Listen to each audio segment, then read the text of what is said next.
तो hello everyone, I am CA जागृत Agarwal and मैं आपका सीए इंटर का पेपर नंबर जो 4 है, कॉस्ट एंड मैनेजमेंट अकाउंटिंग, उसको कवर करने वाला हूँ। पेपर नंबर 4,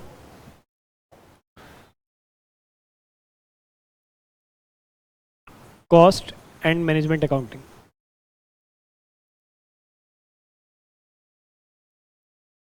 अगर आप ऐसे स्टूडेंट हैं जिसने सीए इंटर का ग्रुप 1 के एग्जाम्स दे दिए और आप ग्रुप 2 के लिए प्रिपेयर करना चाहते हैं, या फिर आप ग्रुप 1 की अपनी प्रिपरेशन कंप्लीट कर चुके हैं और ग्रुप 2 की क्लासेस लेना चाहते हैं, तो आप बिल्कुल सही जगह पर हैं।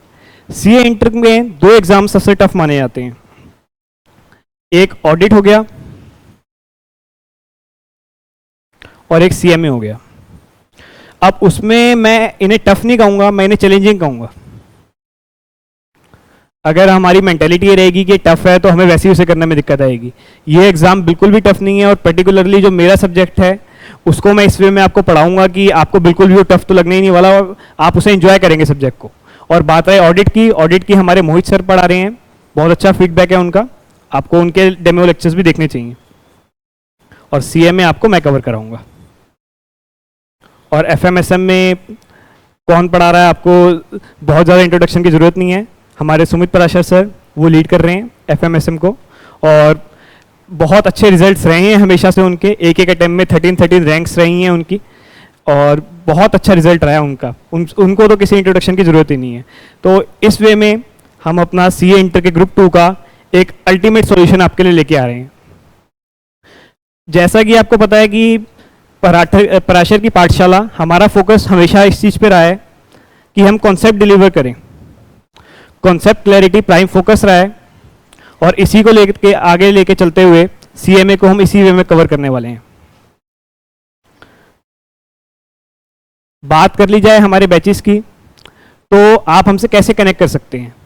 हमारा जो बैच शुरू हो रहा है 25 मई से शुरू हो रहा है।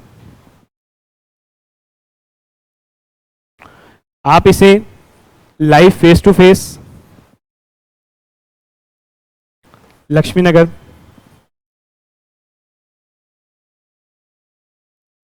लाइव एट होम,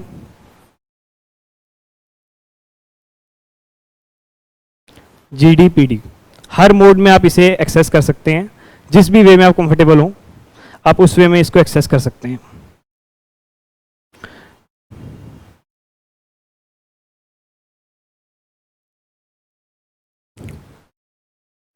बात करी जाए, अब मैं जो सब्जेक्ट मैं कवर करने वाला हूं, मैं उसके बारे में और आपको स्पेसिफिक कुछ डिटेल्स दे देता हूं। जो हमारा पेपर 4 है CMA, cost and management accounting,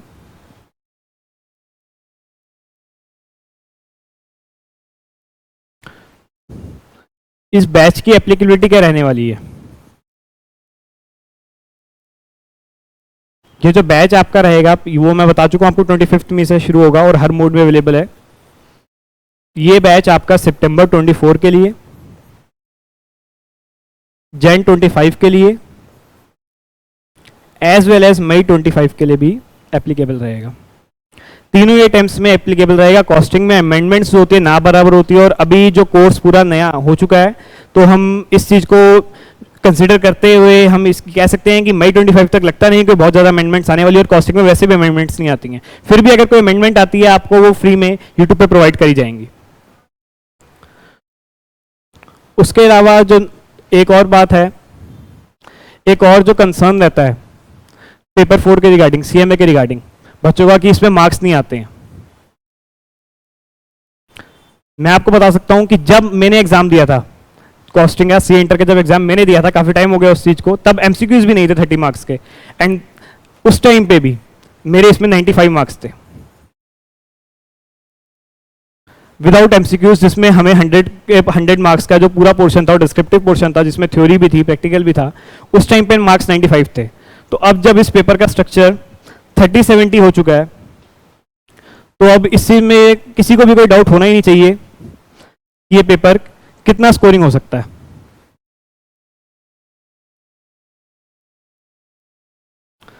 thirty marks आपके एमसीक्यूज में कवर होंगे और 70 मार्क्स आपका डिस्क्रिप्टिव पोर्शन रहने वाला है। डिस्क्रिप्टिव में आपकी थ्योरी होगी कुछ कवर, मैक्सिमम प्रैक्टिकल पोर्शन रहने वाला है। क्योंकि थ्योरी में कुछ इंटरनल चॉइस वगैरह रहती है, मैक्सिमम जो आपका पोर्शन रहेगा वो प्रैक्टिकल रहेगा। तो अब इस चीज़ में कोई डाउट नहीं होना चाहिए, हम बहुत हाई एम लेके चलेंगे इस बैच में, और इसी सेंस में और इसी एक थॉट के साथ पढ़ेंगे कि हमें इसमें बहुत अच्छा स्कोर करना है। बिकॉज एमसीक्यूज आने के बाद हर पेपर में आप कह सकते हैं कि आप बहुत अच्छा स्कोर कर सकते हैं अगर आपकी कॉन्सेप्ट क्लैरिटी है। जो 30 मार्क्स के एमसीक्यूज हैं, आपको अगर इसमें कॉन्सेप्ट क्लैरिटी है तो आप 30 ऑन 30 आराम से इसमें टारगेट कर सकते हैं। इसमें आपको कोई डाउट वाली चीज ही नहीं होनी चाहिए। और जो प्रैक्टिकल पोर्शन है, अगर आप इसमें ये भी मान लीजिए 15 मार्क्स की थ्योरी कवर हो जाती है मैंडेटरी में, और इसमें आप बाकी जो बचे हुए 55 मार्क्स बचे, 55 मार्क्स में से आप कंफर्टेबली 50 मार्क्स यहाँ टारगेट कर सकते हैं। और थ्योरी को भी हम छोड़ने नहीं वाले, थ्योरी को कॉम्प्रिहेंसिव वे में कवर करा जाएगा कि अगर आप थ्योरी भी उसमें कवर करते हैं, 10 मार्क्स आप थ्योरी में भी लगाते हैं, तो आप कंफर्टेबली 90-95 मार्क्स टारगेट कर सकते हैं। और इस चीज़ में हम इसी वे आउट, इसी थिंकिंग के साथ, इसी माइंडसेट के साथ इसे पढ़ेंगे कि हमें बहुत हाई मार्क्स टारगेट करने हैं, ताकि जो ओवरऑल पेपर ग्रुप 2 में जो बूस्ट होता है, जो एग्रीगेट बूस्ट होता है, उसको सीएमए बूस्ट करने में बहुत बड़ा रोल प्ले कर सकता है। क्योंकि ऑडिट में, जैसा मैंने बताया आपको, ऑडिट भी सब्जेक्ट काफ़ी स्कोरिंग है, बट उसमें कहीं ना कहीं थ्योरेटिकल पोर्शन हो जाता है, तो थोड़ी सी दिक्कत आ जाती है बच्चे को। लेकिन ग्रुप 2 का जो एग्रीगेट पोर्शन है, उसमें जो एग्रीगेट आपके मार्क्स टॉस होने होते हैं, उसमें सीएम एक बहुत बड़ा रोल अदा कर सकता है। बिकॉज एफएम एसएम में भी, एसएम में कुछ थ्योरेटिकल पोर्शन आ जाता है, तो इसमें बट आप ये नहीं कह सकते ये मैक्सिमम पोर्शन प्रैक्टिकल रहने वाला है। तो इसमें जो बच्चे ये कहते हैं कि यार हमें प्रैक्टिकली चीज़ों को समझना है, प्रैक्टिकली चीज़ों को डील करना है, प्रैक्टिकली ये चीज़ हमें, जैसे हम 9th-10th में कहते थे कि अरे मैथ्स की ट्रिग्नोमेट्री कहाँ यूज होगी, इसका कोई प्रैक्टिकल एप्लीकेशन नहीं है, बट यहाँ पे ऐसा नहीं होने वाला। सीएमए में आप जो भी पढ़ेंगे उसका प्रैक्टिकल एप्लीकेशन होता है। डे टू डे मैनेजर्स जो होते हैं बड़ी बड़ी कंपनीज के, बड़ी बड़ी मैन्युफैक्चरिंग हब्स के, डे टू डे सीएमए की जो टेक्निक्स होती हैं, सीएमए का जो कॉन्सेप्ट्स होते हैं, उसको यूज करते हैं अपनी मैन्युफैक्चरिंग को एफिशिएंसी से करने में, प्लस में अपना प्रॉफिट को मैक्सिमाइज करने में। और इतना भी मैं अब आपको बता चुका हूँ कि इस किसी भी मिसकॉन्सेप्शन में मत आइएगा कि ये पेपर स्कोरिंग नहीं है, इससे ज़्यादा स्कोरिंग पेपर कोई नहीं है आपके ग्रुप 2 में। उसके अलावा बुक्स की बात कर लेते हैं। जो आपकी बुक्स प्रिपेयर करी गई हैं, बहुत ही कॉम्प्रिहेंसिव वे में प्रिपेयर करी गई हैं।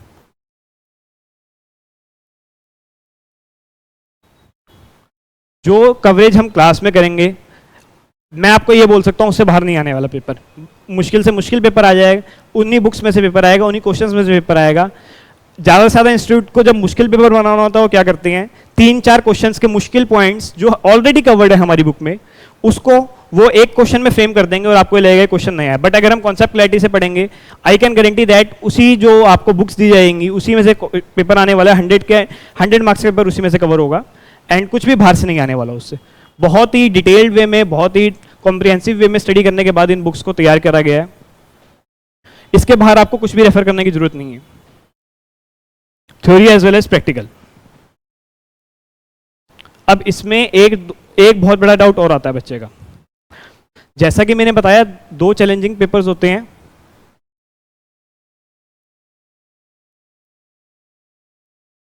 इंटर ग्रुप 2 में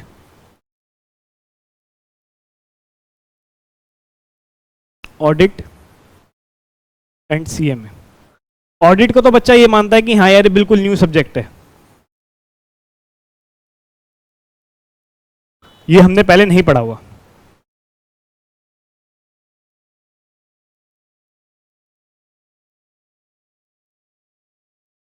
तो इसको वो बहुत सीरियस रहता है पहले डे 1 से, क्योंकि एक तो थ्योरिटिकल है, 2 हमारे मोहित सर उसे प्रैक्टिकल लाइफ से लिंक करते हुए बहुत अच्छे से कवर करते हैं, बट स्टिल है तो वो थ्योरी। तो बच्चा डे 1 से उस पर अटेंशन थोड़ा ज़्यादा रखता है और ये समझता है कि हाँ ये पेपर मेरे लिए नया है, सब कुछ मेरे को डिटेल से सीखना है, जो बिल्कुल सही है। ऑडिट में आपको फुल अटेंशन देनी होती है, बट सीएमए में वो क्या मिसकॉन्सेप्शन रखता है, जैसे कि अकाउंटिंग शब्द का यूज़ है, कॉस्ट एंड मैनेजमेंट अकाउंटिंग, तो मिसकॉन्सेप्शन ये रखता है कि कहीं ना कहीं फाइनेंशियल अकाउंटिंग से लिंक्ड है। बच्चे का मिसकॉन्सेप्शन ये होता है कि जैसे हम 11-12 से अकाउंटिंग पढ़ते हुए आ रहे हैं, तो जो हमारा कॉस्ट एंड मैनेजमेंट अकाउंटिंग है वो भी इसी में से कवर्ड है। इसी वे में मैं जैसे अकाउंटिंग को डील करता आया हूँ, तो मैंने वो पढ़ा हुआ है, तो मैं इसे ईजिली हवा में जैसे वो बच्चा कवर करना चाहता है उस वे में उसे कवर करता है। तो ये मैं आपको क्लियर बता दूँ, चलो इसके लिए मैं आपको एक डिटेल एक्सप्लेनेशन दे ही देता हूँ।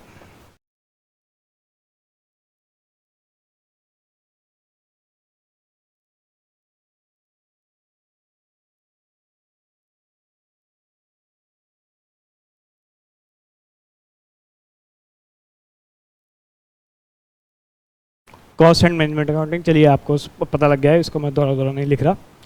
जो फाइनेंशियल अकाउंटिंग हमारी होती है ये हमेशा एक्सटर्नल यूजर्स के ध्यान में रखते हुए बनाई जाती है। एक्सटर्नल यूजर्स हमारे शेयर होल्डर्स, हमारी गवर्नमेंट, हमारी रेगुलेटरी अथॉरिटीज, हमारे क्रेडिटर्स एंड सो ऑन। जो कॉस्ट रिकॉर्ड्स होते हैं नाम में ही छुपा हुआ है, cost and management accounting, management नाम में ही छुपा हुआ है। ये मोस्ट ऑफ द टाइम्स मैं कह सकता हूँ कि 99.99% ऑफ द टाइम्स एक आध जगह कहीं कॉस्ट रिकॉर्ड्स की मैंडेटरी रिक्वायरमेंट आती है, उसको अगर हम साइड कर दें, जो इतने डिटेल्ड कॉस्ट रिकॉर्ड्स बनाए जाते हैं उसका सोल पर्पस होता है मैनेजमेंट की decision making.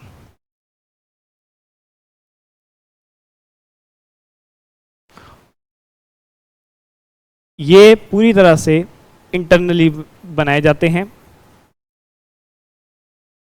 And internally he use करे जाते हैं डिसीजन मेकिंग के लिए।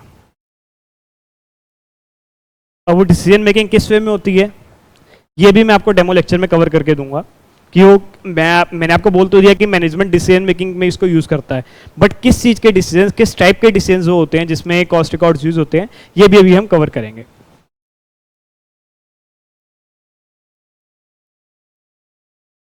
अब इसमें एक चीज और आती है,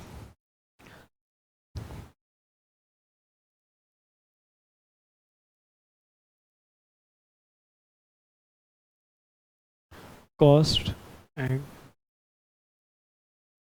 मैनेजमेंट अकाउंट। अब आप इसे एक चीज और समझिए इसमें। पहले तो कॉस्ट एंड मैनेजमेंट अकाउंटिंग, इसमें एक होता है, दो कंपोनेंट्स होते हैं प्राइमरीली, कॉस्ट का असरटेनमेंट और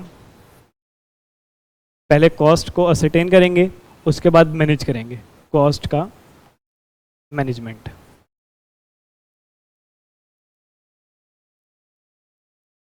सब इसमें कॉस्ट एंड मैनेजमेंट अकाउंटिंग में प्राइमरी दो कॉन्सेप्ट्स रहते हैं आपके, कॉन्सेप्ट नहीं कहूँगा मैं, ये कहूँगा दो बेसिस रहते हैं।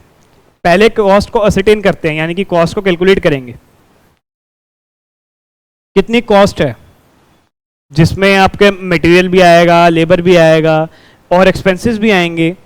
इसको भी हम डिटेल में कवर करेंगे ओवरव्यू लेक्चर में ही, बट मैं आपको अभी ऊपर से बता रहा हूँ कि इसमें कैलकुलेट करेंगे कि क्या कॉस्ट आ रही है हमारी, direct material, direct labour, direct expenses, overheads and जो भी ये है टोटल कॉस्ट, इसके बेस पे हम कॉस्ट को असरटेन करेंगे। कॉस्ट को असरटेन करना जरूरी है, उसी बेस पे आप सेलिंग प्राइस सिस्टम डिटरमाइन करेंगे, उसको भी अभी हम जाएंगे उस चीज़ के अंदर भी। तो एक हो गया कॉस्ट असरटेनमेंट, दूसरा होता है कॉस्ट मैनेजमेंट। कॉस्ट को मैनेज करना बहुत जरूरी है। आप सबको पता है कि हम एक, जो आज का वर्ल्ड है बहुत ज़्यादा इन्फ्लेशनरी वर्ल्ड है, अगर हम कॉस्ट को मैनेज नहीं करेंगे कॉस्ट बढ़ती जाएगी, कॉस्ट बढ़ती जाएगी, या अगर हम सेलिंग प्राइस बढ़ाते जाएंगे हम अपना मार्केट शेयर लूज करेंगे, अगर हम सेलिंग प्राइस नहीं बढ़ाते कॉस्ट बढ़ती जा रही है तो हमारा प्रॉफिट मार्जिन डिप होता जाएगा, in the long run loss हमारा ही है। तो इस कॉस्ट को मैनेज भी करना है कि जो हमारी लिमिट्स है विद इन दोज लिमिट्स वो कॉस्ट फिट हो जाए। ये एक बहुत बड़ा पर्पस होता है कॉस्ट एंड मैनेजमेंट अकाउंटिंग का। एक हो गया कॉस्ट का असरटेनमेंट और एक हो गया कॉस्ट का मैनेजमेंट। असरटेन करने का मतलब कॉस्ट को कैलकुलेट करना, मैनेज करने का मतलब उसको विद इन द लिमिट्स रखना, विद इन द बाउंड्रीज जो हमने सेट करी हुई हैं उसके अंदर रखना।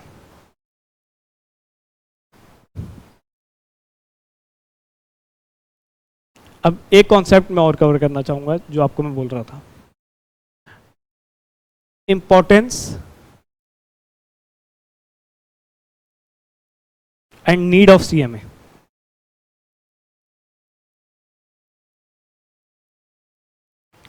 अब ये भी हमें पता होना चाहिए कि ये जो कोर्स है सीएमए का, ये हमारे करिकुलम में क्यों ऐड हुआ।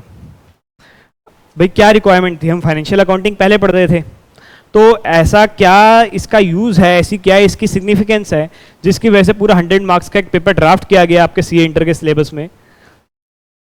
इसका पीछे का बेसिक, इसके पीछे का लॉजिक तो हमें पता होना चाहिए। हम जो चीज़ पढ़ने जा रहे हैं उसका हमारे को रीजनिंग होनी चाहिए, एक रैशनल होनी चाहिए उसके पीछे का, उस सब्जेक्ट के पीछे का, जिसको हम समझ सकें कि यार इसका पर्पस ये है, ये इस वजह से हमारे सिलेबस में इंट्रोडक्शन हुआ है इस कॉन्सेप्ट का और हम इस वजह से पढ़ते हैं। ये चीज़ हमारे दिमाग में पूरी तरह से क्लेरिफाइड होनी चाहिए। तो उसके लिए मैं आपको एक चीज़ बताता हूँ।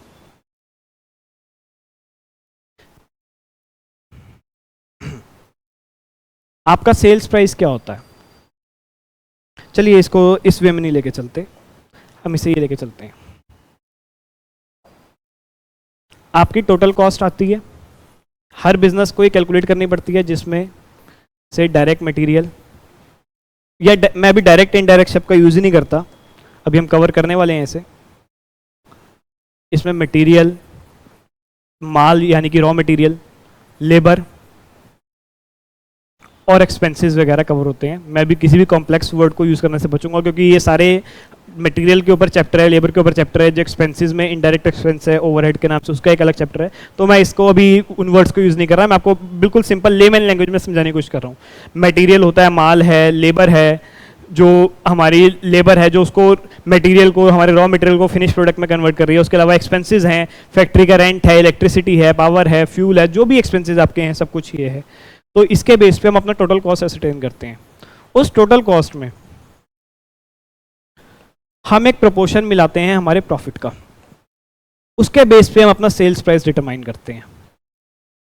इस चीज़ से तो हम सब कुछ समझते हैं ये चीज़ों को, इन सब से तो हर कोई एग्री करेगा कि हाँ यार जो हमारी हम टोटल कॉस्ट निकालते हैं उसमें हम एक प्रॉफिट का कंपोनेंट डालेंगे, क्योंकि प्रॉफिट तो होगा तभी तो हम सर्वाइव कर पाएंगे इन द लॉन्ग रन। अगर एक बिजनेस है तो पूरी तरह से समाज सेवा के उससे तो नहीं खुला हुआ, उसे अपने को रन करने के लिए प्रॉफिट तो चाहिए इन द लॉन्ग रन। तो प्रॉफिट को जो टोटल कॉस्ट है उसमें एक प्रॉफिट ऐड कर देंगे कुछ पोर्शन, और उसके बाद हम अपना सेलिंग प्राइस डिटरमाइन करते हैं। तो मैं अपना क्वेश्चन को दोबारा रिपीट करता हूँ। अब भी इस चीज़ की क्या क्लैरिफिकेशन आई कि इससे सीएमए की क्या नीड है?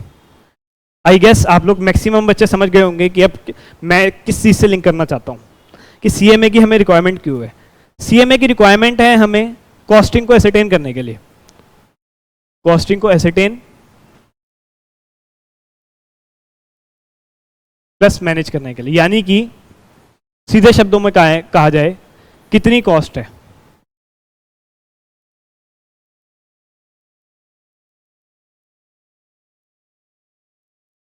कितनी कॉस्ट है, ये हमें कॉस्टिंग बताएगा। और वो जो कॉस्ट निकलेगी उसमें हम कुछ प्रोपोर्शन प्रॉफिट का ऐड करेंगे, तो उस बेस पे आपका सेलिंग प्राइस निकलेगा। अब इस सेलिंग प्राइस के रिगार्डिंग भी मैं एक ब्रीफ डिस्कशन करना चाहता हूँ। चलिए नया पेज ले लेते हैं। अब इसके रिगार्डिंग एक ब्रीफ डिस्कशन करना चाहता हूँ, सेलिंग प्राइस के रिगार्डिंग। अब इतना तो हमें समझ आ गया कि कॉस्टिंग की हमें क्यों रिक्वायरमेंट है। कॉस्टिंग की रिक्वायरमेंट है हमें अपने प्रोडक्ट की टोटल कॉस्ट निकालने के लिए, प्रॉपर ट्रेस करने के लिए कॉस्ट को। उसके बाद उसमें हम एक प्रॉफिट ऐड करते हैं तो हमारा सेलिंग प्राइस डिटरमाइन हो सकता है। यानी कि इनडायरेक्टली और डायरेक्टली कॉस्टिंग का सीधा सीधा रोल है, कॉस्टिंग का सीधा सीधा रोल है हमारे सेल्स प्राइस को कैलकुलेट करने में, निकालने में।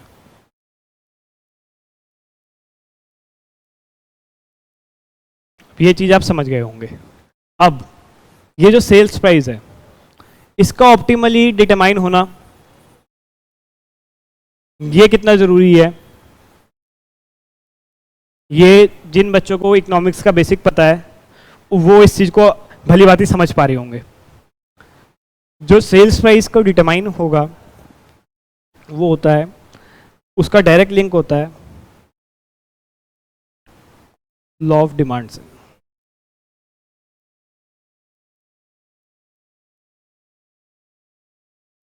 Sales price higher the sales price lower the demand, inverse relation चलता है इनका, lower the sales price higher the demand. अब अगर हम सेल्स प्राइस ज़्यादा रख दें तो हमारी डिमांड कम हो जाएगी, हम अपना मार्केट शेयर हमारे कॉम्पिटिटर्स को लूज़ कर देंगे, जो हमारे कस्टमर्स हैं या तो वो कॉम्पिटिटर्स के पास चले जाएंगे या फिर वो ऑल्टरनेटिव प्रोडक्ट्स की तरफ स्विच हो जाएंगे, तो अल्टीमेटली हमारा ही लॉस है। ये लॉस सिचुएशन है हमारी।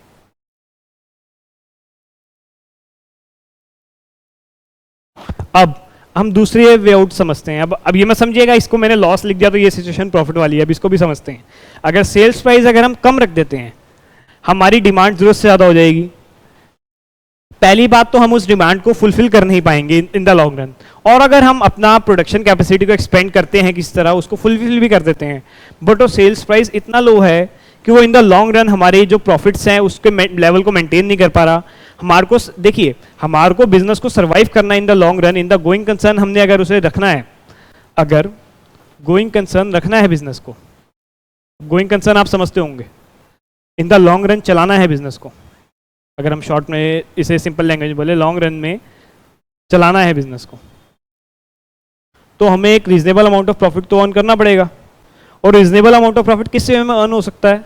वो इसी वे में अर्न हो सकता है कि हम एक गुड अमाउंट ऑफ प्रॉफिट, एक handsome amount of profit regular way में अर्न करते रहें। तो अगर हम ये सेल्स प्राइस बहुत लो रख देंगे, डिमांड हमारी बहुत हाई हो जाएगी। पहली बात तो हम उस डिमांड को in the long run satisfy नहीं कर पाएंगे, और अगर हम करते भी हैं किसी तरह, तो यानी कि उसमें हमारा प्रोपोर्शन ऑफ प्रॉफिट बहुत कम है, क्योंकि हमारा सेल्स प्राइस ऑप्टिमली डिटरमाइन नहीं है। सेल्स प्राइस कौन सा ऑप्टिमली डिटरमाइन कहलाएगा? जिसमें एक आपकी टोटल कॉस्ट भी कवर हो रही होगी, प्लस में एक रीजनेबल अमाउंट ऑफ प्रॉफिट भी होगा। तो अगर हम इस सिचुएशन में हैं, तो इन द लॉन्ग रन आप सर्वाइव ही नहीं कर पाएंगे, आपके प्रॉफिट्स बहुत लो रहेंगे या ऑप्टिमली डिटरमाइन नहीं होंगे, आप सर्वाइव ही नहीं कर पाएंगे। अल्टीमेटली यहाँ भी क्लोजर हो जाएगा बिजनेस का। तो दोनों ही सिचुएशन हमारे लिए खतरनाक है। सेल्स प्राइस ना हाई होना चाहिए ना लो होना चाहिए, सेल्स प्राइस ऑप्टिमली डिटरमाइन होना चाहिए। अगर सेल्स प्राइस ऑप्टिमली डिटरमाइन होगा, उसी वे में आप in the long run succeed कर सकते हैं, वरना आप in the long run succeed नहीं कर सकते। तो इसलिए ये बहुत बड़ी चीज़ है जो हमें समझनी है कि कॉस्टिंग का सीधा सीधा रोल हमारे सेलिंग प्राइस को डिटरमाइन करने में है, और सेलिंग प्राइस ऑप्टिमली डिटरमाइन होना एक बिजनेस के सक्सेस के लिए बहुत ज़्यादा ज़रूरी है।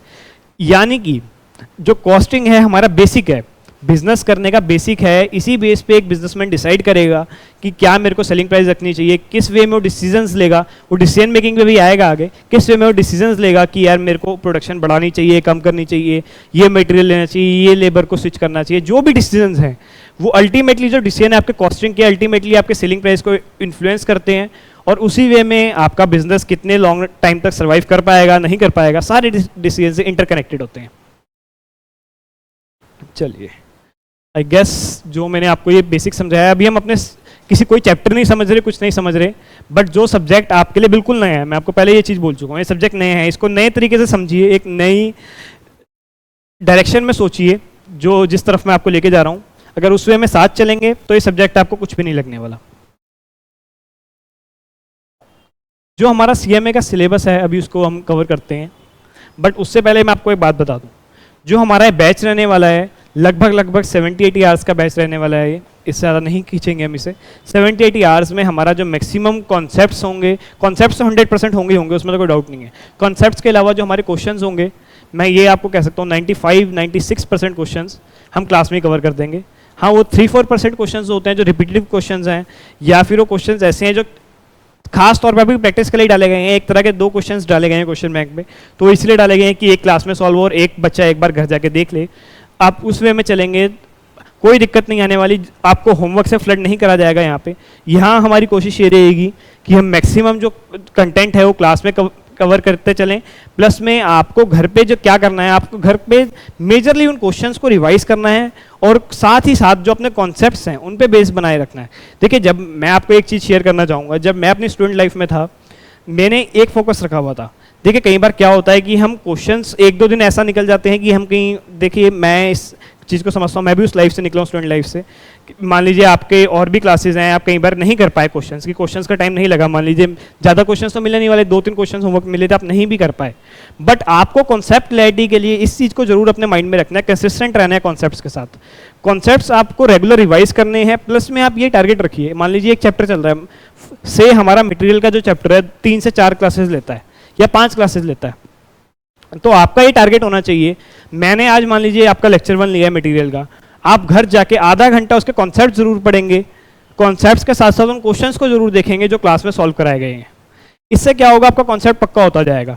ऐसे ही डे 2 से पहले आपने 10 मिनट, डे 1 पे आपने जाके उसे देख लिया, डे 2 से पहले आपने उसे 10 मिनट सुबह उठ के देख लिया, जब जिस भी टाइम आपकी क्लास हुई, अभी शेड्यूल आपको मिल जाएगा इसके रिगार्डिंग, उससे पहले आपने 10 मिनट उसे देख लिया, प्लस फिर आप क्लास में आए तो आपको जहाँ से मैं, ऑब्वियस सी बात है, मैं आपको लेक्चर में रिवाइज कराऊंगा, पिछले 10 से 15 मिनट में, पिछले दिन का 10 से शुरू के दिन के 15 के शुरू 10 से 15 मिनट के शुरू में आपको रिवाइज कराया जाएगा, बट स्टिल उसको आपको देखना पड़ेगा।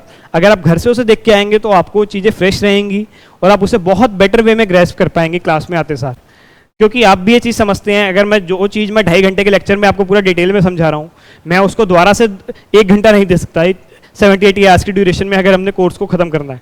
और मैं ना ही ये चाहता कि हमारा कोर्स बहुत ज़्यादा लंबा खींचे, मैं ये बिलीव करता हूँ कि मैं आपको पूरी तरह कॉन्सेप्ट क्लैरिटी और मैक्सिमम क्वेश्चंस क्लास में सॉल्व कराता चलूँ, बाकी आप थोड़ा थोड़ा टाइम उसको घर पे देते चलें, इससे ज़्यादा कि हमें रिक्वायरमेंट नहीं है सीएमए में। ये subject one of the easiest subjects है सीए इंटर का, तो इसमें हम इसी अगर कॉन्सेप्चुअल क्लैरिटी के साथ चलेंगे और जो मैं आपको छोटी छोटी चीज़ें कहूँगा करने को, अगर आप वो करते चलेंगे, आई कैन बेट दैट आप कंफर्टेबली 90+ के अराउंड टारगेट करेंगे इस सब्जेक्ट में।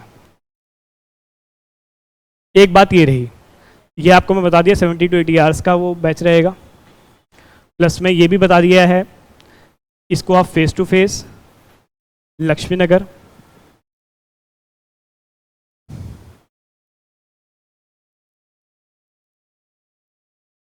लाइव एट होम, GDPD किसी भी मोड में एक्सेस कर सकते हैं।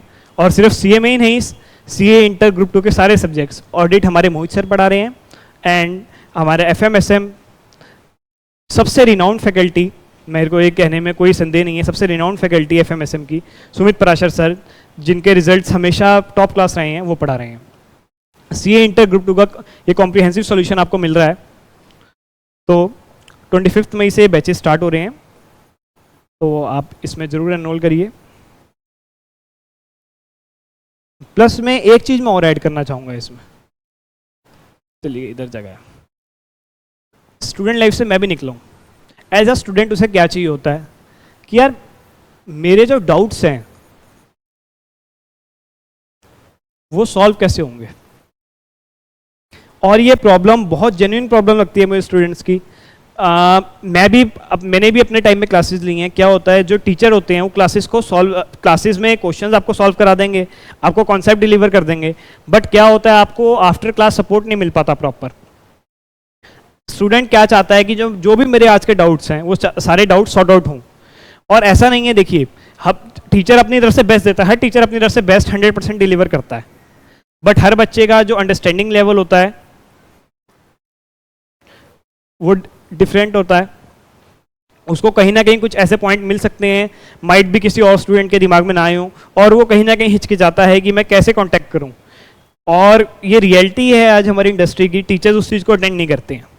मैक्सिमम जो सपोर्ट नंबर्स हैं या फिर कोई और ही अटेंड कर रहा है उनके बिहाफ पे, मतलब बच्चा डायरेक्ट टीचर से कॉन्टैक्ट नहीं कर पाता। मैं आपको अपने बिहाफ पे, प्लस में मोहित सर और सुमित सर के बिहाफ पे इंश्योर करता हूँ, जो भी हम कॉन्सेप्ट डिलीवर कर रहे हैं, जो भी हम क्लासेस दे रहे हैं, उसमें क्लासेस में जो भी आपके फैकल्टीज हैं, रिस्पेक्टिव फैकल्टी, FMSM के लिए सुमित सर, ऑडिट के लिए मोहित सर, और CMA के लिए मैं, हम आपको पूरी तरह से 100% सपोर्ट देंगे via call, message, Telegram, WhatsApp, means जो भी आपके पास मीडियम है, प्लस में फेस टू फेस। जो दिल्ली NCR का बच्चा है वो कई बार ये चाहता है कि सर मेरे को थोड़ा प्लानिंग में असिस्ट करो, क्योंकि आप ये चीज़ समझ रहे हैं, आप जिस उससे गुजर रहे हैं, जिस जर्नी में आप हैं, उस जर्नी को हम लोग क्लियर कर चुके हैं, तो हम कुछ ना कुछ आपके लिए वैल्यू ऐड कर सकते हैं उस जर्नी को गाइड करने में भी। तो बच्चा कई बार ये कहता है कि सर मेरी प्लानिंग करवा दीजिए, कुछ मेरे को असिस्ट कर दीजिए, कि मेरे को गाइडेंस दे दीजिए, किस वे में अपने प्लानिंग करूँ, किस वे में रिविजन्स को प्लान आउट करूँ। तो उसके लिए जो दिल्ली NCR का स्टूडेंट है वो हमारे पास फेस टू फेस लक्ष्मी नगर पर हम अवेलेबल रहेंगे, वहाँ पर आके भी मिल सकता है। तो ये सारी जो चीज़ें हैं आपके लिए, ये एक्स्ट्रा बेनिफिट्स मिलने वाले हैं क्लास के साथ साथ, लेक्चर्स के साथ साथ। ये जो मेंटरिंग सेशंस वगैरह भी हैं, जो भी मतलब आप 1-to-1 मेंटरिंग भी चाहते हैं स्टूडेंट्स की कई बार, कि सर मैं कोई ऐसी जो मेरे को डाउट्स हैं या कोई ऐसी प्रॉब्लम है जिसकी वजह से मैं स्टडी में डिस्ट्रैक्ट हो रहा हूँ, मेरे को उसके रिगार्डिंग गाइड करिए, 1-to-1 मेंटरिंग सेशंस भी आपको मिल सकते हैं। उसके अलावा सारे आपके जो डाउट्स हैं, कॉल्स हैं, मैसेजेस हैं, टेलीग्राम है, व्हाट्सएप है, मैक्सिमम पहली बात तो ये है हम 24/7 अवेलेबल हैं अराउंड द क्लॉक, उसमें हम आपको रिजॉल्व करेंगे। स्टिल कई बार ये होता है कि कॉल पिक नहीं हो पाई, मैक्सिमम विद इन 12 आवर्स आपको अपनी क्वेरी का रिप्लाई मिलेगा, आपको अपने डाउट का सोल्यूशन मिलेगा, आपको अपनी प्रॉब्लम का जो ग्रीवेंस है आपकी उसका रिड्रेसल मिलेगा। इसी वे में हमारे पास एक ग्रीवेंस रिड्रेसल टीम है। कई बार बच्चे को ये लगता है कि यार अगर मेरे को कोई दिक्कत आई, कोई ग्रीवेंस आई, कोई परेशानी आई तो उसके लिए क्या है, हमारे उसके लिए स्पेशल एक ग्रीवेंस रिड्रेसल टीम है जो आपकी सारी ग्रीवेंसेस को जल्दी से जल्दी सॉर्ट आउट करने के लिए। उसके अलावा एक दो कॉन्सेप्ट्स अब हम दोबारा अपने जो सब्जेक्ट हम कवर कर रहे हैं आज के लेक्चर में, जिस सब्जेक्ट का हम डेमो लेक्चर ले रहे हैं आज, उसको और जो थोड़े बहुत कॉन्सेप्ट्स मैं डेमो लेक्चर में आपके अपने कवर करना चाहता हूँ, ताकि आपको एक आइडिया लग जाए कि किस क्वालिटी की टीचिंग आपको मिलने वाली है यहाँ पे। उन कॉन्सेप्ट्स को मैं दोबारा जाता हूँ। कॉस्टिंग का एक और बेसिक है। देखो, कॉस्ट तो आपको असरटेन करनी ही है।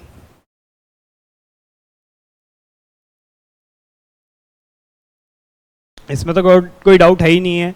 कॉस्ट असरटेन करनी है, कॉस्ट को कैलकुलेट करना पड़ेगा, उसी बेस पे आप उसमें कुछ प्रॉफिट का प्रोपोर्शन ऐड करेंगे और उस बेस पे आपका सेलिंग प्राइस डिटरमाइन हो जाएगा। ये चीज़ें हम बात कर चुके हैं, 2 बार बात कर चुके हैं, इस पर हम दोबारा नहीं जा रहे हैं। कॉस्ट असरटेन तो आपने कर ली, प्लस में क्या करना है आपको, कॉस्ट मैनेज करना है। अब मैनेज भी मैंने आपको समझा दिया किस में मैनेज करना है, बट एग्जैक्टली मैनेज करने में भी क्या करना है, आपको कॉस्ट कंट्रोल करना है। कॉस्ट कंट्रोल का क्या मतलब हुआ, सोचिए एक सेकंड के लिए, फिर मैं आपको बताता हूँ। इसमें कॉस्ट कंट्रोल का क्या मतलब हुआ कि क्यों कंट्रोल करना है हमने को अपनी कॉस्ट को। अब आप एक बात समझिए, कॉस्ट अगर बढ़ती जाएगी आपका प्रॉफिट कम होता जाएगा। आप सेलिंग प्राइस बढ़ाएंगे तो भी दिक्कत है, नहीं बढ़ाएंगे तो भी दिक्कत है। बहुत सिनेरियोज में आप फंसेंगे ही फंसेंगे। तो आपको ये बहुत ज़रूरी है कि आप अपनी कॉस्ट को बढ़ने से रोकें, कॉस्ट को अपनी कंट्रोल करें। कंट्रोल इन द सेंस बढ़ने से रोकें। आपको अपनी कॉस्ट को कंट्रोल करके रखना है कि विद इन द बाउंड्रीज रहे, विद इन द लिमिट्स रहे। देखिए, हर बिजनेस एक लिमिट सेट करता है कि हाँ ठीक है यार, मेरे को अपना मटेरियल इस जो बाउंड्री मैंने सेट कर दी अमाउंट की, इस अमाउंट के अंदर खरीदना है, इस अमाउंट के अंदर मेरे को अपनी लेबर को सेटल करना है। तो वो बाउंड्रीज के अंदर आपकी कॉस्ट रहे, वो बहुत ज़रूरी है आपके बिजनेस के लिए। एक तो कॉस्ट कंट्रोल हो गया। दूसरा कॉन्सेप्ट आता है एक इसी से लिंक्ड कॉन्सेप्ट है कॉस्ट रिडक्शन। चलिए, कंट्रोल तो हो गया, प्लस में कॉस्ट को रिड्यूस भी तो करना है। आज की डेट में मार्केट इतनी कॉम्पिटिटिव है, आप देखिएगा कि आप फ़ोन मार्केट में चले जाइए, जो हमारे स्मार्टफोन्स मार्केट है, रोज़ नए नए स्मार्टफोन्स लॉन्च हो रहे हैं, नए फीचर्स के साथ हो रहे हैं। प्लस में क्या हो रहा है, जो टेक्नोलॉजी आज आ रही है उसकी कोई अल्टरनेटिव टेक्नोलॉजी आ रही है और लोअर द कॉस्ट पे आ रही है, वो मार्केट कैप्चर करती जा रही है। जो बंदा जो आज की डेट में जो भी बिजनेस है, जो भी मैन्युफैक्चरिंग एंटिटी है, जो भी मैन्युफैक्चरिंग हब है, अगर उसका फोकस कॉस्ट रिडक्शन पे नहीं है तो वो in the long run succeed कर ही नहीं सकता। अब कॉस्ट रिडक्शन का भी एक बहुत बड़ा बेसिक है। कॉस्ट रिडक्शन का मतलब ये नहीं है कि आप कॉस्ट को रिड्यूस तो करते आ रहे हैं बट आप अपनी क्वालिटी से कॉम्प्रोमाइज़ करते जा रहे हैं, तो भी आप अपना मार्केट शेयर लॉस कर देंगे। अब यहाँ पे कॉस्ट कंट्रोल और कॉस्ट रिडक्शन में फ़र्क यही है। कॉस्ट रिडक्शन ये कहता है कॉस्ट को तो आपने रिड्यूस करना है, प्लस में क्वालिटी आपने मेंटेन करनी है।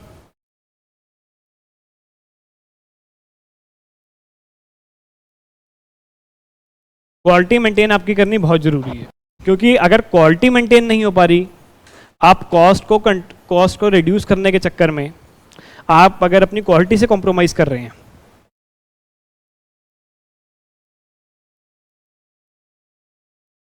तो माइंड इट, आप अपना बिजनेस शेयर लूज कर देंगे टू योर कॉम्पिटिटर्स। आप अपना शेयर लूज करते जाएंगे और इन द लॉन्ग रन आप मार्केट से फेज आउट हो जाएंगे। आप या तो आपके ऑल्टरनेटिव प्रोडक्ट्स मार्केट में सक्सेसफुल हो जाएंगे, या फिर जो आपके सेम प्रोडक्ट बना रहे हैं बट कॉम्पिटिटर्स हैं जो बेटर वे में अपनी कॉस्ट को रिड्यूस कर पा रहे हैं क्वालिटी को मेंटेन करते हुए, वो सक्सीड कर जाएंगे, वो आपसे बहुत आगे निकल जाएंगे।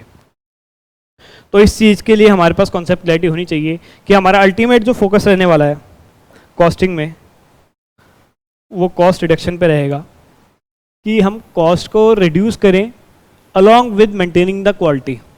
देखो, क्वालिटी से कॉम्प्रोमाइज़ करके तो आप उसमें कुछ भी कर दो, उसका कोई फ़ायदा नहीं होने वाला इन द लॉन्ग रन। आपको आपने मान लीजिए इंफीरियर क्वालिटी मटेरियल लगा दिया,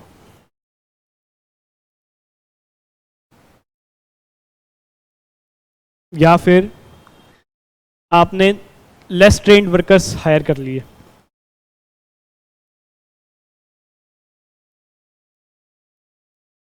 या फिर आपने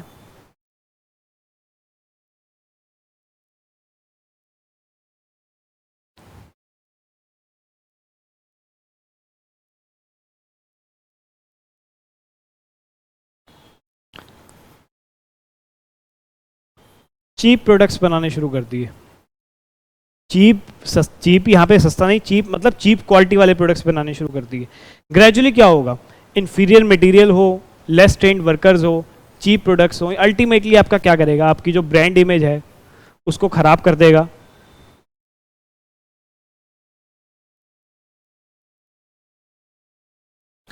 जो कस्टमर है आपका वो ये कहेगा कि यार ये सस्ता तो बेच रहे हैं लेकिन इनकी क्वालिटी नहीं है।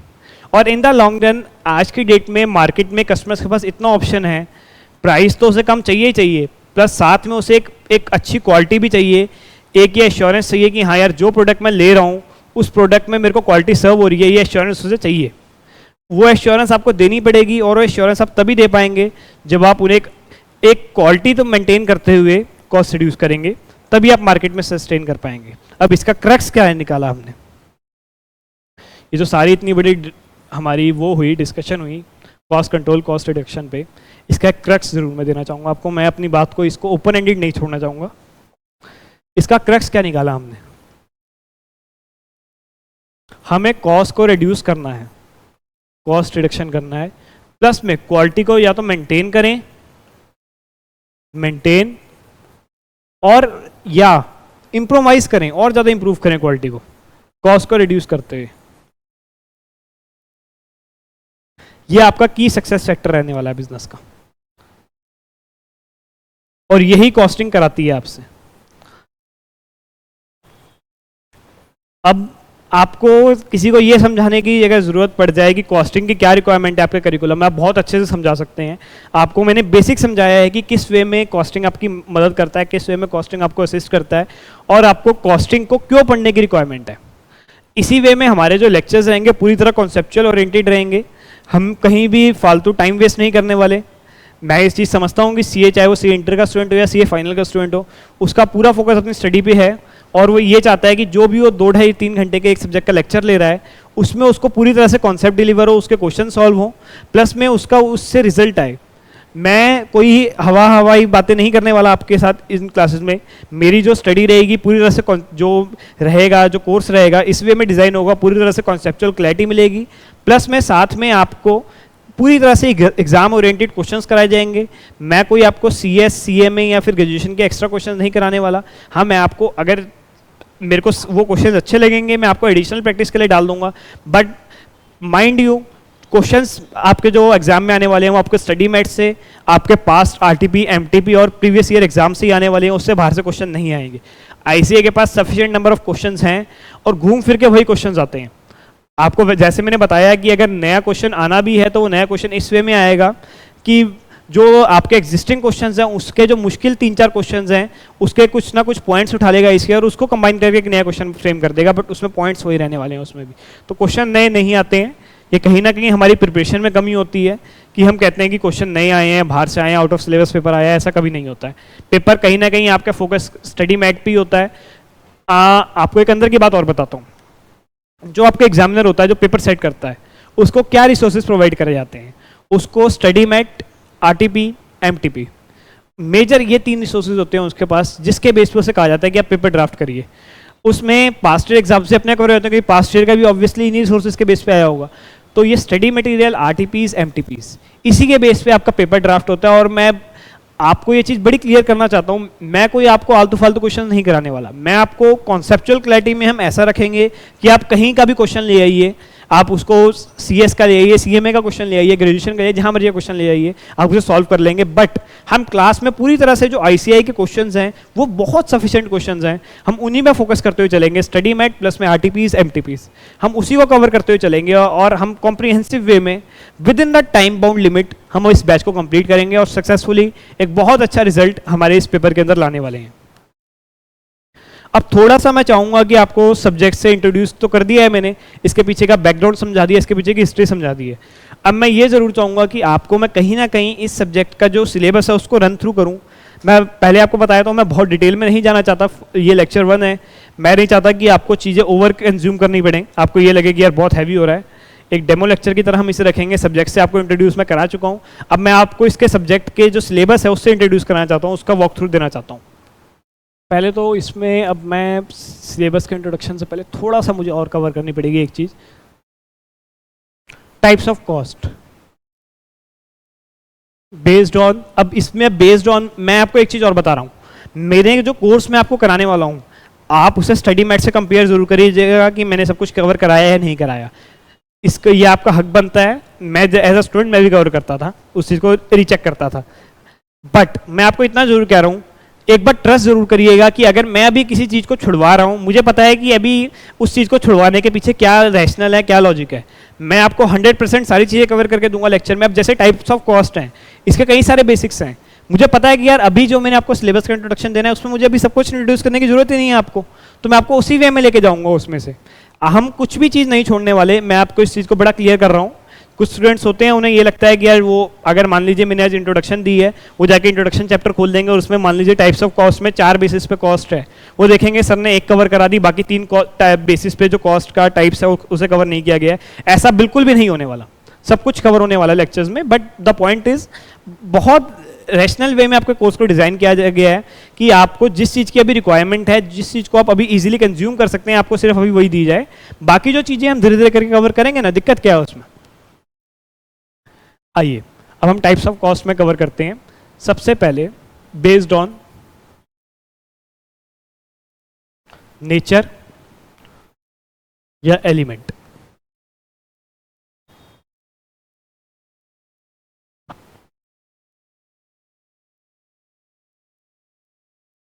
इसमें 3 तरह की कॉस्ट होंगी, मटेरियल, लेबर, एक्सपेंस। मटेरियल में पहले तो अच्छा है, रुकिए, इसके बाइफर्केशन से पहले आपको ये समझना जरूरी है मटेरियल क्या है। मटेरियल को आप अगर हिंदी में कहा जाए माल, कच्चा माल, रॉ मटेरियल। मान लीजिए आप एक पेन बना रहे हैं, उस पेन में जो आपका प्लास्टिक लग रहा है वो आपका रॉ मटेरियल है। सिमिलर वे में आप शूज़ बना रहे हैं, उस शूज़ में जो आपका मटेरियल यूज़ हो रहा है वो आपका रॉ मटेरियल है। सिमिलर वे में अगर आप अपना एक हेलमेट बना रहे हैं, उस हेलमेट में जो वो ढांचा है, वो शेल है, वो शीशा है, उसे वाइजर कहते हैं, वो है, वो सारा आपका रॉ मटेरियल जो कच्चा माल है, जो आपका जिसे कह सकते हैं, मैं इसको हिंदी में लिख देता हूँ, कच्चा माल। ये फिनिश प्रोडक्ट नहीं है। इस मटेरियल, पहले तो इस चीज़ को क्लियर हो जाइए, यहाँ पे जो मटेरियल की बात हो रही है रॉ मटेरियल है, फिनिश मटेरियल, फिनिश प्रोडक्ट नहीं है। ये जो मटेरियल की मैं बात कर रहा हूँ ये आपका रॉ मटेरियल है, कच्चा माल है। दूसरा लेबर। लेबर अब मैं बहुत ज़्यादा, मुझे लगता नहीं मेरे को इसको एक्सप्लेन करने की ज़रूरत है।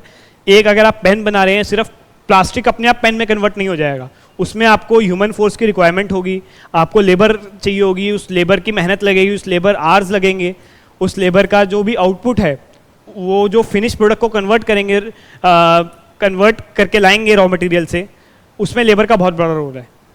उस रोल को तो आप लोग भली बात समझते हैं, आई गेस उसमें बहुत ज़्यादा चीज़ें क्लैरिफाइड होती हैं पहले से ही। हम जितने भी फैक्ट्रीज वगैरह को देखते हैं, ऑब्वियस सी बात है रॉ मटेरियल को फिनिश प्रोडक्ट में कन्वर्ट करने के लिए हमें मैन फोर्स चाहिए। हाँ, कम ज़्यादा वाली बात अलग है, कम ज़्यादा हो सकता है क्योंकि आज के डेट में मशीन का ऑटोमेशन हो रहा है, सब कुछ हो रहा है, बट स्टिल कुछ चीज़ें ऐसी हैं जो मशीन नहीं कर सकती, उसके लिए आपको लेबर चाहिए ही चाहिए। तीसरा एक्सपेंस। अब एक्सपेंस क्या है, मैं आपको बड़े शॉर्ट में डेफिनेशन समझा सकता हूँ और उसको मैं बाद में क्लैरिफाई करूँगा। जो मटेरियल नहीं है, जो लेबर नहीं है, वो एक्सपेंस है। जो मटेरियल नहीं है, जो लेबर नहीं है, वो एक ही कैटेगरी बची, वो सारा एक्सपेंस है आपका। अब वो किस वे में है, अब उसे आप समझिए। मटेरियल मैं आपको समझा चुका हूँ, कच्चा माल। लेबर में आपको समझा चुका हूँ, जो डायरेक्टली जो मैन फोर्स है, जो हमारी लेबर है, जो उसको रॉ मटेरियल को फिनिश प्रोडक्ट में कन्वर्ट कर रही है, जो कन्वर्जन का प्रोसेस है, जिसको वो जो ह्यूमन फोर्स है जो उसे चला रही है, वो लेबर है। अब बचा एक्सपेंस आपका। एक्सपेंस क्या है, ट्री है आपकी। इस फैक्ट्री को रन करने के लिए आपको एक प्रीमिसेस चाहिए, उस प्रीमिसेस का आप रेंट देंगे। उसके अलावा आपको उस प्रीमिसेस को रन करने के लिए, अपनी मशीनरीज वगैरह को चलाने के लिए आपको इलेक्ट्रिसिटी चाहिए, ऑल्टरनेटिवली बोल दीजिए पावर चाहिए। उसके अलावा ये तो हो गया आपका एक बेसिक, मैं बहुत ज़्यादा इसमें डिटेल में अभी नहीं जाने वाला, इस पे पूरा एक चैप्टर है।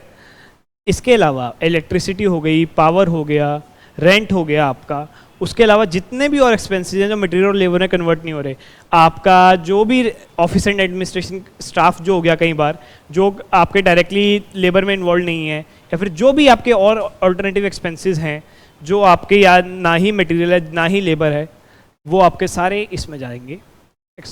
ये मत समझिएगा सिर्फ फैक्ट्री वाले खर्चे उसमें जाएंगे एक्सपेंस में, सारे ही जो खर्चे हैं, जो मटेरियल नहीं है, जो कच्चे माल का खर्चा नहीं है, जो लेबर का खर्चा नहीं है, वो सारा एक्सपेंस में जाएगा। मटेरियल भी दो तरह का होगा, डायरेक्ट, इनडायरेक्ट।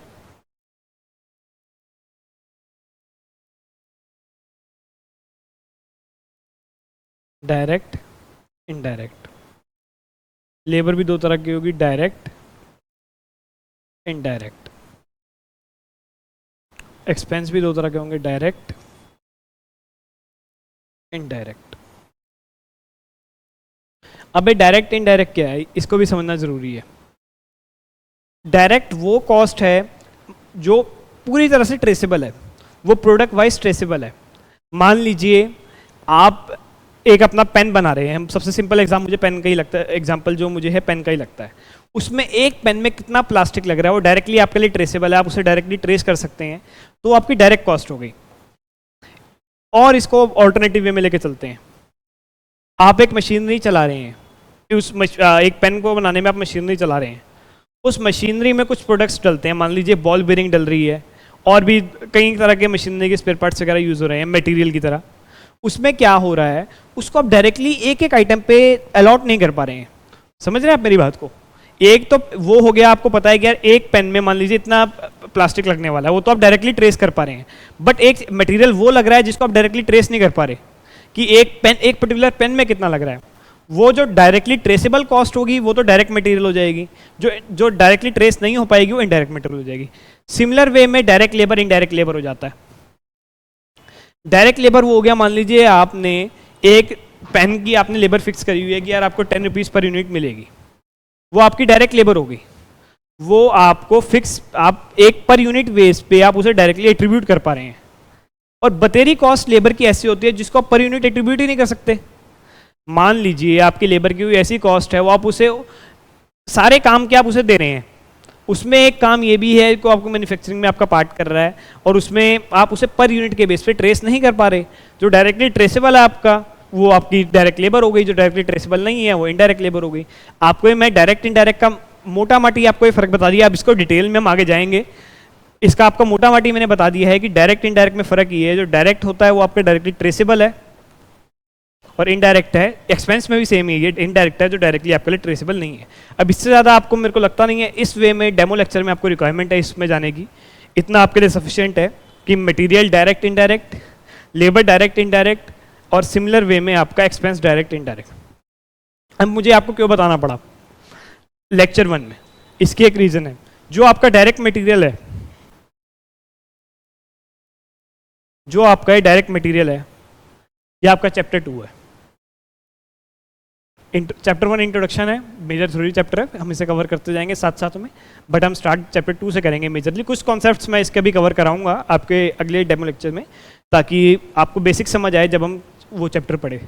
जो डायरेक्ट मटेरियल वाला ये जो कॉन्सेप्ट है जो मैंने आपको बताया, जो ट्रेसेबल डायरेक्ट मटेरियल है, इसको हम मटेरियल में पढ़ेंगे, मटेरियल कॉस्टिंग चैप्टर में। अब मटेरियल कॉस्टिंग में क्या होता है, एक मटेरियल को मान लीजिए आपने कुछ ऑर्डर करा, आप किस चीज़ को ऑर्डर कर रहे हैं, उसकी जो कॉस्ट आ रही है वो आ रही है, मान लीजिए लिखी हुई कॉस्ट आ रही है। मान लीजिए आप अमेजोन से ऑर्डर कर रहे हैं, अमेजोन से तो वैसे हिडन कॉस्ट नहीं होती, आप कहीं और से ऑर्डर कर रहे हैं, मान लीजिए उसकी कॉस्ट लिखी हुई आ रही है 100 रुपीज़, बट आपके घर आते आते तक, आपके घर पे इंस्टॉल होते होते तक उसकी कॉस्ट पड़ जाती है आपको 120 रुपीज़। अब उसमें क्या होता है, उसमें कुछ वो इंस्टॉलेशन कॉस्ट लगा देते हैं,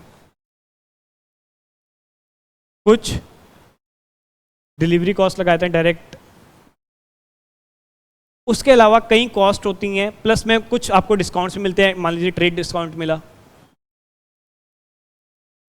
प्लस में मान लीजिए कोई और कॉस्ट लगा दी, कुछ चीज़ें प्लस होंगी कुछ माइनस होगी। इसको ही हम जो मटेरियल की एक्चुअल कॉस्ट निकालना, अब आप मेरी बात समझ पा रहे होंगे, वो 100 रुपीज़ आपकी एक्चुअल कॉस्ट नहीं है, वो तो उस प्रोडक्ट का जो बेस वैल्यू है उसके ऊपर और चार्जेस लगते हैं, सब लगते हैं, और वो मटेरियल की कॉस्टिंग में ऐड होते हैं या फिर वाइस वर्सा लेस होते हैं। जो भी इसकी जो कॉस्ट आती है डायरेक्ट मटेरियल की, इसको निकालना हम सीखेंगे मटेरियल कॉस्ट चैप्टर में। उसके अलावा हमारा अब ये सेकंड चैप्टर हो गया आपका। थर्ड चैप्टर में ये जो डायरेक्ट लेबर है, ये आपका थर्ड चैप्टर में आने वाला है। अब वो वही है डायरेक्ट लेबर, जैसे आपको मैंने मटेरियल का एग्जांपल दिया, उसी में डायरेक्ट लेबर की जो एक्चुअल कॉस्टिंग हम निकालना सीखेंगे। और इसमें डायरेक्ट लेबर के साथ साथ चैप्टर 3 में आपका डायरेक्ट एक्सपेंस भी कवर हो जाएगा, ये भी आपका चैप्टर 3 में कवर होने वाला है। उसके अलावा जो भी इनडायरेक्ट मटेरियल, इनडायरेक्ट लेबर और इनडायरेक्ट एक्सपेंस है, इसका एक indirect labour, indirect material plus indirect labour plus में इनडायरेक्ट एक्सपेंस, इसका एक कॉमन नाम है, इसको सब्जेक्ट, इसको कलेक्टिव वे में कहा जाता है ओवरहेड्स। इसको आप चैप्टर 4 में पढ़ने वाले हैं। इसी ओवरहेड को आप चैप्टर 5 में स्प्लिट करना सीखेंगे। अभी ओवरहेड्स हो गए, मान लीजिए indirect material, indirect labour, indirect expense, और जैसा कि मैंने आपको बताया कि डायरेक्टली ट्रेसेबल नहीं है, आप इसे कैसे अलॉट करेंगे। मान लीजिए एक फैक्ट्री में A, B, C, D 4 products बन रहे हैं, डायरेक्टली ट्रेसेबल तो है नहीं कॉस्ट, जैसे इस चीज़ को हम क्लेरिफाई कर चुके हैं, क्योंकि अगर डायरेक्टली वो ट्रेसेबल होती तो वो direct material, direct labour, direct expense से जाती, तो फिर चैप्टर 2, 3 में कवर हो चुकी होती, हमें चैप्टर 4 में आना ही ना पड़ता। उसके लिए हमें चैप्टर 4 में क्यों आना पड़ा है, क्योंकि वो डायरेक्टली ट्रेसेबल नहीं है।